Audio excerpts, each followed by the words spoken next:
నాకు ఎందుకు పోగొడుతున్నారు నన్ను? ఇంకా అప్పటికి ఏదో నాకు గ్లిమ్స్ రాలేదు, ఏం రాలేదు, నా చదువు గురించి చెప్తున్నారు, ఏదో చెప్తున్నారు, నాకు ఏం అర్థం కావట్లేదు. సో నేను ఇట్లా ఉన్నా అంతే, దాని గురించి ఏం లేదు అక్కడ. సో ఏదైనా తప్పు చేస్తుంటే అప్పుడు నన్ను అందరూ అంటున్నారంటే అప్పుడు 100% ఫీల్ అవుతా. కానీ ఏ తప్పు చేయలేదని నాకు తెలుసు కాబట్టి 1% కూడా నేను ఎటువంటి ఫీల్ అవ్వలేదు. అయితే దానికి కారణం నా మెంటల్ ఫౌండేషన్ స్ట్రాంగ్ ఉందని నేను నమ్ముతాను. అది మా డాడీ నుంచి నాకు వచ్చింది. ఎందుకంటే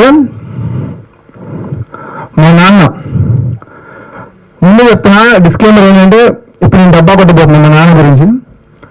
అది మీరు డబ్బానా ఫ్యాక్స్ అనేది మీకు వదిలేస్తాను. కానీ నా ఒపీనియన్లో ఎవరి ఫాదర్ అయినా సరే, ఏ కొడుకైనా గర్వపడాలి. ఆ ఫీలింగ్ మీకు మీ నాన్నపై లేదంటే దానంత దురదృష్టం ఇంకోటి లేదు.